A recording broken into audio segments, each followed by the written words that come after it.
I want you to try a little experiment with me.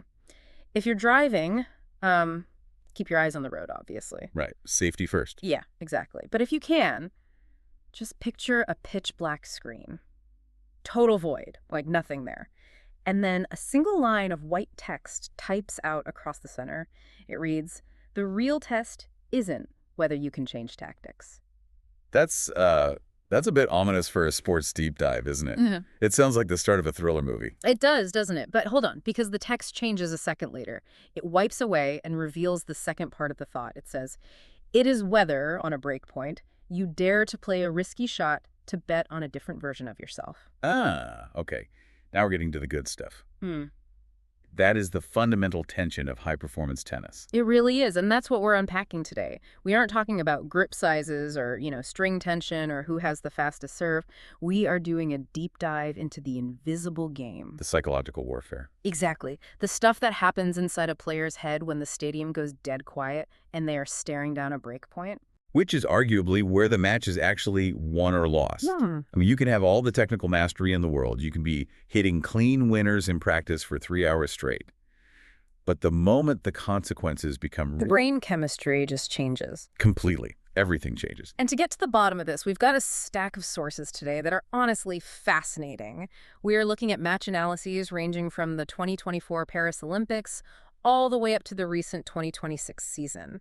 Our mission here is to figure out why players with, say, 90% technical perfection sometimes freeze up. While others can turn a chaotic, screaming arena into a literal library. Yes, that concept of the library is something we're definitely going to spend some time on. It's all about emotional control. Right. So we have 4 specific case studies to walk through today to kind of decode this mental toughness. We've got the power hitter Aryna Sabalenka, the grinder Coco Gauff, the national heroes Zheng Qinwen, and a frankly absurd survival story involving Barbora Krejcikova. The Krejcikova story is, well, it's not something you see every day, or every decade, really. No, it's wild. So let's kick this off with the first concept, which is the gap between ability and daring.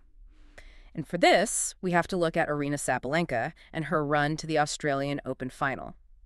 Now, looking at the notes here, the narrative around her going into this tournament was all about evolution, right? It was. If you followed her prep in Brisbane and those early rounds in Melbourne, this was Sabalenka 2.0.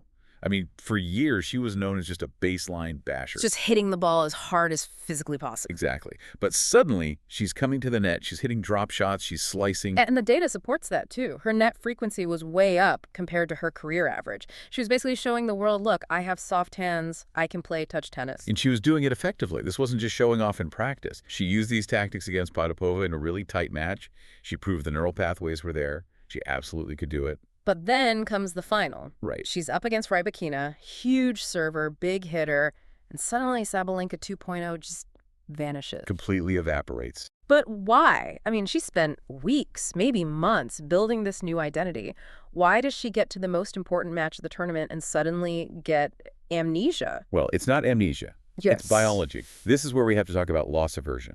Okay, unpack that for me. I've heard the term in finance, like holding on to a losing stock because you don't want to realize the loss.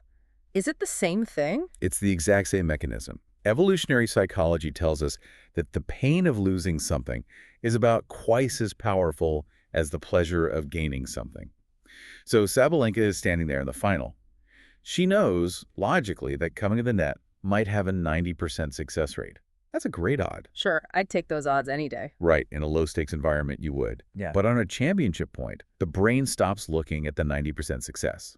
It fixates, with terrifying intensity, on the 10% failure rate. Oh, wow. The risk of looking foolish, the risk of getting passed down the line, the risk of losing the point. So the 10% basically feels like 100%. Precisely.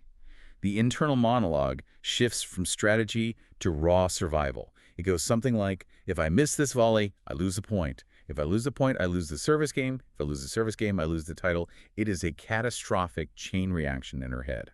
So she reverts to what feels safe, which is standing at the baseline and hitting hard, even if, tactically speaking, that's exactly what Rybakina wants her to do. And that's the tragedy of it.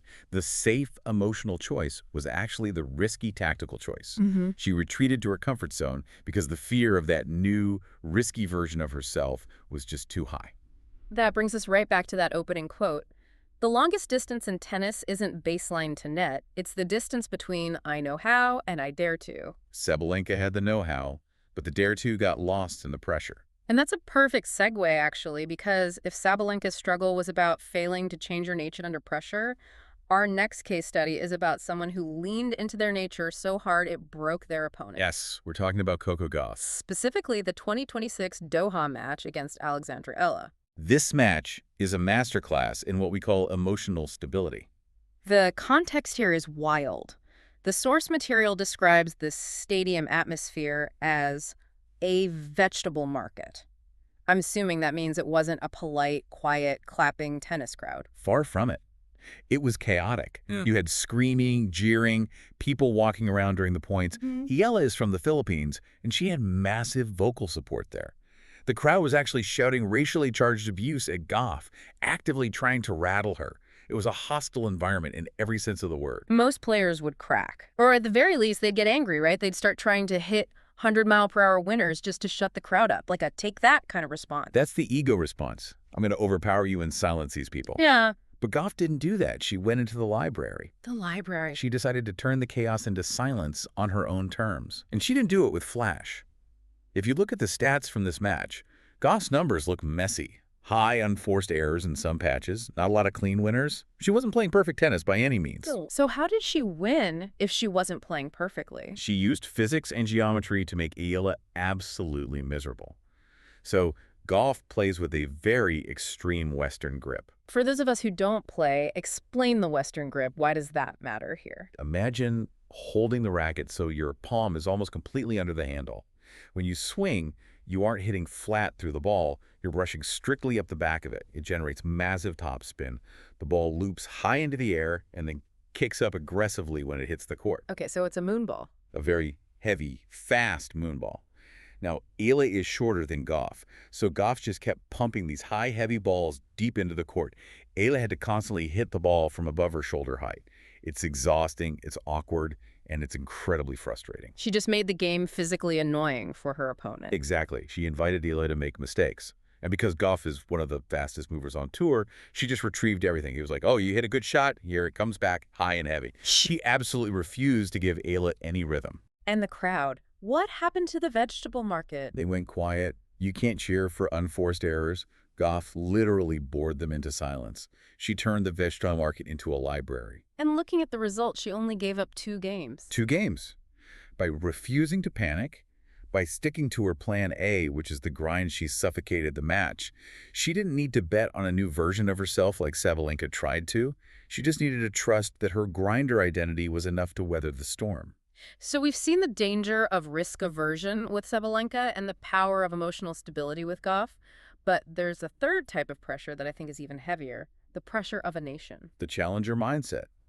This brings us to the Zheng Qinwen story from the 2024 Paris Olympics. This match against Iga Swiatek is probably going to be studied in sports psychology classes for a long time. It has to be, because on paper, this match should have gone the way it did. Right. Let's set the scene for you guys. Roland Garros. Clay courts. This is Iga Swiatek's house. She's the world number 1. She's won 4 French Opens there. She had never lost to Zheng. Not once. And she was Poland's only real hope for a gold medal. That's the key variable, isn't it? It is. Swiatek wasn't just playing for Iga. She was playing for 38 million people. And the sources describe her as being crushed by expectation. You could actually see it in her movement. She was tight. She was making errors on the forehand that she never makes. It's weird, though, because Zheng Qinwen is from China. She has 1.4 billion people watching her. Why didn't she get crushed by the expectation? If 38 million is heavy, 1.4 billion should be unliftable. That is the paradox of the challenger mindset. For Swiatek, the expectation felt like a duty she had to fulfill. It was a massive burden. I must win or I have failed everyone. For Zheng, she flipped the script completely. She viewed the national support not as a weight, but as a weapon. The sources quote her saying the medal was unique and incomparable. Right. She tapped into fighting for her country as a higher purpose. When she was down in the second set, she didn't fold. She fought back to 7-5. And remember the dare-to concept we talked about earlier. Zheng started hitting drop shots against the queen of clay in critical moments. Which is incredibly risky. It is. But she wasn't playing for herself anymore. She felt ignited by the responsibility. The expert analysis in our notes points out that Swiatek was playing not to lose. She was trying to protect her status. Zheng was playing to win. She was trying to claim glory for her nation. The mindset shift changes the biology. One causes restriction and fear, and the other causes adrenaline and intense focus. Exactly. The image of Zheng crying on the ground after winning gold. That wasn't just, yay, I won a tennis match. That was a spiritual release. She bet on a version of herself that was bigger than just a tennis player. It's incredible how the exact same variable, national pressure, can destroy one player and elevate another just based on how they frame it. Frame is everything. Okay, we have one final case study today. And honestly, this one stresses me out just reading about it. We're jumping to the 2025 U.S. Open. Barbora Krejcikova versus Taylor Townsend. This is the ultimate example of adversity rebound. The situation is a total nightmare. Townsend is the doubles world #1. She's rushing the net. She's in Krejcikova's face, playing this high-octane, really aggressive tennis. And Krejcikova faces 8 match points. 8. Count them. 1, 2, 3, 4. It just keeps going. I would have smashed my racket by number 3. Most people would. Think about the mental state of the average player there. You save one, great. You face another, you get annoyed. You face a third, you start thinking, why won't you just miss? By the 4th or 5th, you're hyperventilating. You're thinking about the press conference explaining the loss. You're already on the plane home. So what did Krejcikova do? Did she get pumped up? Did she start screaming, come on? She did absolutely nothing. Nothing. She was a statue. No head shaking. No looking at her box with those pleading eyes. No racket abuse. She just walked back to the baseline, tapped the ball, and played the next point. That sounds almost sociopathic. In a good way, I mean. It's not sociopathic, it's experienced. Krejcikova is a multiple slam winner in singles and doubles. She has seen everything this sport can throw at a person. She knows a secret that younger players don't. What's the secret? Panic solves nothing. Panic speeds up the game when you need to slow it down. By refusing to react, by refusing to catastrophize, she stayed in the present. She played 8 individual points, one at a time. And the pressure flipped. It always does. Townsend is standing there thinking, I have had 8 chances to end this. Why is she still here? The pressure shifts from the person surviving to the person trying to kill the match. Townsend got tight. Krejcikova stayed loose. And she won. She saved all 8 and won the match. It proves that keeping a cool head is a weapon just as dangerous as a 120-mile-per-hour serve. Maybe even more so. So we've covered a lot of ground today. We've seen Sabalenka struggle with the risk of change. We've seen Gauff use emotional stability to grind out a win. We've seen Zheng use national pride as jet fuel. And we've seen Krejcikova prove that calmness is a superpower. It's a lot of theory. But I want to make sure you, the listener, can actually use this. Right, because unless you're playing on center court next week, you might be thinking, how does this apply to me watching a match? Or even playing my Sunday league?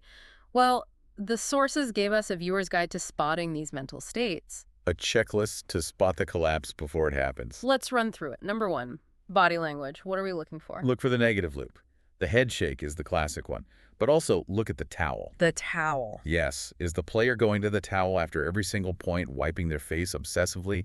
It's often a sign of a reset mechanism that isn't working. They are trying to wipe away the last point, but they can't. They're stuck in the past. Okay, number 2, service prep. Watch the clock. If a player usually bounces a ball 5 times, but suddenly they're bouncing it 15 times, they're overthinking. They are terrified of starting the point. And the opposite. If they rush, if they are serving before the crowd has even sat down, that's avoidance. They just want the pain of the moment to be over. They're rushing toward the loss just to escape the tension. Number 3, the second serve. The ultimate lie detector. You can fake a forehand, but you cannot fake a second serve on a break point. If you see a 190-kilometer-per-hour second serve like Djokovic or Alcaraz sometimes do, that is irrational, supreme confidence. But if you see a slow, floaty, spin-heavy ball that lands right in the middle of the box... That's the please don't hurt me, sir. Exactly. That is pure fear. Number 4 on the checklist, the eyes. Are they laser-focused on the opponent? Or are they wandering? If a player keeps looking at their coach's box, pleading for help, or looking up at the sky, their mind is wandering. Krejcikova, in that match we just talked about, she never looked at her docs. Her eyes were on the court. And finally, reaction to loss. This connects back to Sabalenka. After losing a big point, how do they play the next one? Do they immediately retreat to the baseline and play passive? That tells you they are playing not to lose. Whereas a resilient player will stick to the game plan. If the plan was to go to the net, they go to the net again, even if they just got past. That shows they trust the process more than they fear the result. It all comes back to that choice, the black screen. It goes. We started by saying the real test isn't technique. It's whether you dare to play the risky shot. We've seen that resilience isn't one thing. It's Gauff's patience. It's Zheng's purpose. It's Krejcikova's calm. But they all share that one exact trait, the ability to override the brain's natural desire to run away from pressure. So here is the question for you, listening right now.